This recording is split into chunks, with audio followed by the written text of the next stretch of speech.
안녕하세요. 현재 양은중학교에 다니고 있고 또 양은중학교 기도장을 맡고 있는 3학년 유창민이라고 합니다. 저는 이번 연도에 양은중학교 학교 기도장을 맡게 되었습니다. 처음에 이런 제의가 들어왔을 때는 너무나 기뻤습니다. 저의 이 믿음과 능력이 인정을 받은 것 같아서 말로는 하지 않았어도 내심 기뻐했었습니다. 하지만 계속해서 준비해 나가다 보니 여러 가지 문제들에 직면하게 되었고 또 그것이 환경의 문제가 아니라 또 자기 자신의 문제라는 것을 알게 되었습니다. 양은중학교는 코로나19 상황 속에서도 거의 매주 열릴 만큼 환경이 잘 갖추어져 있습니다. 40명을 좋게 수용할 수 있는 교실과 주변에 여타 교회들이 있어서 또 저희들 지원해 주시는 선생님들과 그리고 저 이외의 다른 기도장들과 매주 목요일마다 참석해 주시는 학교 학생들이 있습니다. 하지만 아이러니하게도 이런 좋은 상황 때문에 저 자신이 성장하려 하지 않고 하나님을 의지하려 하지 않고 이런 환경 자체에 의지하려는 저의 모습이 더욱 커져만 갔습니다. 저희 학교와 다른 학교들을 비교하면서 그래도 이 정도면 괜찮겠지, 이 정도면 양호한 편이지 라면서 저희 노력과 의지를 의지하지 않고 하나님을 의지하지 않고 이 상황 자체에 남들보다 조금 낫다는 그 우월감에 빠져 있었습니다. 그래서 나태해지고 말씀도 제대로 준비해 가지 않았었습니다.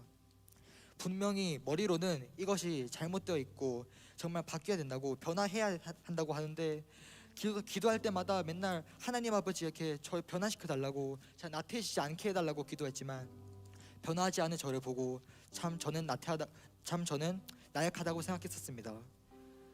그렇게 시간이 흐르고 방학이 되고 교회에서 수요 예배가 열렸었습니다. 거기에 저도 참석했었습니다. 학교 기도 모임에 대해서 기도했었을 때였습니다. 제가 나태해지지 않게 해주세요, 저를 변화시켜 주세요 라면서 기도하고 있었습니다. 그러던 중에 뇌리에 딱 한마디가 박혔습니다. 정말 목사님에게 간증 제의를 받았을 때 이거를 주제를 써야겠다 할 만큼 강렬했던 기억이 있습니다.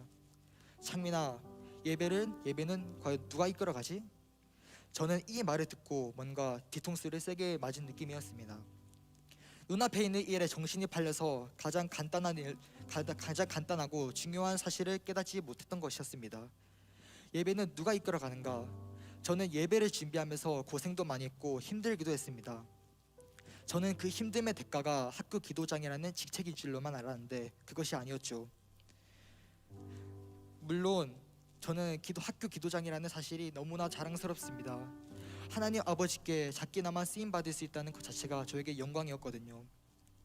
하지만 잠시 자리 자체에만 한눈이 팔려있던 때가 있었습니다. 그러나 이제 이 자리에서 하나님께 용서를 구하고 다시 나아가려 합니다. 물론 힘들 것입니다. 지난날까지 변화하고 싶어도 변화할 수 없었는데 이제 와서 변화하고 싶다고 마음만 먹는다고 해결되는 일이 아니니까요. 하지만 저는 오늘 실패했다고 해서 내일도 실패할 거라고 생각하지 않습니다. 왜냐면 주님은 언제든지 저희를 바꾸실 수 있는 분이시니까요.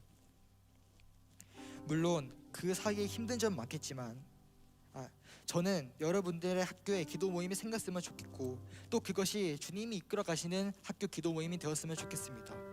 물론 그 사이에 힘든 점은 많겠지만 저는 우리가 세상 중심에서 주님의 능력으로 세상과 맞서 싸우는 믿음의 용사가 되기를 간절히 소원합니다.